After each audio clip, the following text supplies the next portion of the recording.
Hello मेरे प्यारे बच्चों, गुड मॉर्निंग। जैसा कि हम आपके लिए बायोमॉलिक्यूल चैप्टर लेके आए थे। लास्ट वीडियो में हम लोगों ने वहाँ पे तत्व, अणु, परमाणु, यौगिक, जैव अणु को कवर कर लिया था। ठीक है।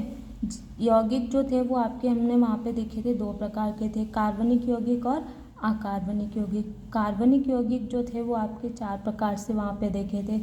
4 प्रकार में पहला आपका था कार्बोहाइड्रेट, दूसरा आपका था लिपिड, तीसरा आपका था प्रोटीन्स, चौथा आपका था न्यूक्लिक एसिड। इतना हम लोगों ने वहाँ पे देख लिया था।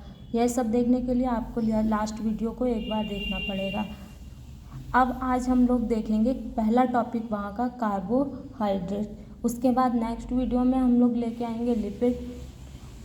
ओके, तो पहले हम लोग देखते हैं कार्बोहाइड्रेट। कार्बोहाइड्रेट क्या होते हैं? कार्बोहाइड्रेट जो है वो आपका 2 शब्दों से मिलके बना हुआ। पहला होता है कार्बन, दूसरा होता है आपका हाइड्रेट्स। कार्बो का मतलब होता है कार्बन और हाइड्रेट का मतलब होता है जल। ठीक है, हाइड्रेट्स ऑफ कार्बन, इसको हम लोग सिंपल भाषा में कहेंगे हाइड्रेट्स ऑफ कार्बन। अनुपात इसका होता है 1:2:1। 1 यहाँ पे आपका कार्बन है, 2 आपका यहाँ पे क्या होगा, हाइड्रोजन होगा, और 1 आपका ऑक्सीजन होगा। इसका सामान्य सूत्र इस प्रकार है। ठीक है, रासायनिक रूप से कार्बोहाइड्रेट पॉलीहाइड्रोक्सी एल्डिहाइड व कीटोन्स होते हैं। दूसरा ये हम लोग पॉइंट देखते हैं, कार्बोहाइड्रेट्स में या तो एल्डिहाइड होगा या तो कीटोन होगा, या तो एल्डिहाइड होगा या तो कीटोन होगा। इतनी बात क्लियर हुई। फिर इसके हम लोग कार्बोहाइड्रेट्स के कार्य देखते हैं। शर्करा के आधार पर कार्बोहाइड्रेट्स हमको क्या करते हैं, ऊर्जा प्रदान करते हैं। क्या करते हैं? ऊर्जा प्रदान करते हैं। और ये सेल मेम्ब्रेन का निर्माण करते हैं। किसका निर्माण करते हैं? सेल मेम्ब्रेन का निर्माण करते हैं। फिर वहीं पे हम लोग देखेंगे शर्करा के आधार पर कार्बोहाइड्रेट्स जो हैं वो आपको निम्न भागों में बांटा गया। पहला आपका देखते हैं मोनोसैकेराइड, दूसरा होता है आपका ओलिगोसैकेराइड, तीसरा आपका आता है पॉलीसैकेराइड। ठीक है, मोनोसैकेराइड में एक शर्करा होगी, ओलिगो में कुछ होंगी, और पॉली में आपकी 10 से अधिक शर्कराएँ होंगी। इतनी बात क्लियर हुई।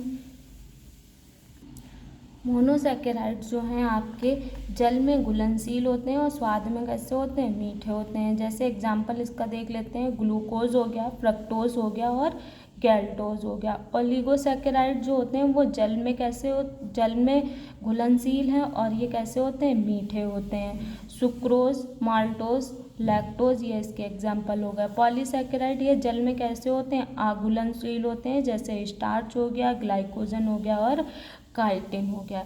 इतनी बात क्लियर हुई। अब इसको एक बार हम लोग डिटेल से समझते हैं। मोनोसैकेराइड्स जो हैं ये आपकी कैसी होती है, सरल शर्करा है। यहाँ कार्बन की संख्या 3 से लेके 7 हो सकती है। यहाँ कार्बन की संख्या कितनी हो सकती है, 3 से लेके 7 हो सकती है। जैसे ग्लूकोज में कार्बन की संख्या यहाँ कितनी दे रहा है, 6 दे रहा है। ठीक है, ग्लूकोज को हम लोग क्या कहते हैं, ये अंगूर की शर्करा भी कहते हैं। क्या कहते हैं, अंगूर की शर्करा भी कहते हैं। इसको हम डेक्टोस भी कहते हैं। ठीक है, यह शहद में तथा कुछ फलों में पाया जाता है, लेकिन ये किसके साथ पाया जाता है, फ्रक्टोज के साथ पाया जाता है। यह आपका नीट में पूछा हुआ क्वेश्चन है। अंगूर में कौन सी शर्करा पाई जाती है, मोनोसैकेराइड, ओलिगोसैकेराइड या पॉलीसैकेराइड? समझ में आया?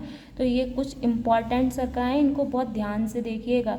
यह शरीर में रुधिर तथा पाचन के समय शरीर में रुधिर में मिलेगी, या तो पाचन के समय ये कहाँ मिलती है आपको, आंत में पाई जाती है। ठीक है, यह रक्त से अवशोषित होकर यह विभिन्न कोशिकाओं में पहुंच जाती है। यह जो शर्करा होती हैं यह रक्त से अवशोषित होकर तुम्हारी कहाँ पहुंच जाएगी, विभिन्न कोशिकाओं में पहुंच जाएगी, और इसका ऑक्सीकरण हो जाता है। ऑक्सीकरण जब होगा तो यह ऊर्जा का निर्माण करेगी, जैसा कि आप जानते हैं। और जब ऊर्जा बनेगी तो वही ऊर्जा आपकी किस में बदल जाती है, एटीपी में बदल जाती है।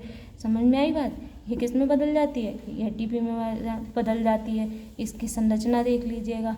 अब हम लोग नेक्स्ट पॉइंट देखते हैं, ओलिगोसैकेराइड। यह है पेंटोज, हेक्टोज, है ना। जैसे कि हमने तुम्हें बताया था अभी, यहाँ पे हमारी कितनी शर्कराएँ होंगी, 2 से 7 तक हो सकती हैं। वैसे ही यहाँ पे ये पेंटोज शर्करा के 2 अणु ले लिए। कितने अणु ले लेंगे? 2 ले लिए। जैसे कि ग्लूकोज तुम्हारी हेक्सोज शर्करा है, हेक्सोज शर्करा के हम लोगों ने यहाँ पे कितने अणु ले लिए? 2 अणु। कितने? 2 अणु ले लिए, यानी कि 2 इकाइयाँ आपस में जोड़ दी। किसके साथ जोड़ दी? ग्लाइकोसिडिक बंध के द्वारा। किसके द्वारा?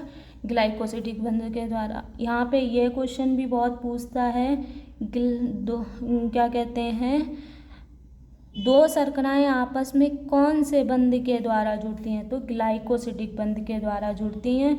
यहाँ पे 2 शर्कराएँ भी हो सकती हैं, 3 भी हो सकती हैं, 3 से लेके आपकी 10 तक हो सकती हैं, कितनी भी हो सकती हैं। ठीक है, 2 शर्कराएँ। क्लियर हुआ? 2 शर्कराएँ, जैसे ग्लूकोज एक शर्करा हो गई, ग्लूकोज एक शर्करा हो गई, ऐसी एक और ले ली हमने, दोनों को हमने जोड़ दिया, जोड़ के हमने क्या बना दिया? सुक्रोज बना दिया। क्लियर हुआ? 2 शर्कराएँ आपस में जुड़ रही हैं। ठीक है, यहाँ पे 2 शर्कराएँ, यहाँ पे सिर्फ एक शर्करा थी, यहाँ पे 2 शर्कराएँ। ऐसे ही ये पाई किस में जाती है? गन्ने में पाई जाएगी, चुकंदर में पाई जाएगी, गाजर में पाई जाएगी, मीठे फलों में पाई जाती है। कौन सी? सुक्रोज शर्करा। क्लियर हुआ? अब आते हैं पॉलीसैकेराइड। यहाँ पे 10 या 10 से अधिक मोनोसैकेराइड अणु मिलते हैं।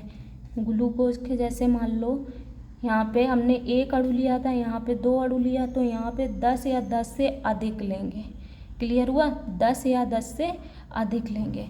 तो अधिक लेने के बाद ये एक नई शर्करा का निर्माण करेंगे, और जैसे ये जल में क्या हो जाते हैं? आबिले होते हैं, और ये जैसे कि स्टार्च हो गया, सेलुलोज हो गया, काइटिन हो गया। ठीक है, स्टार्च, सेलुलोज, काइटिन। क्लियर हुआ?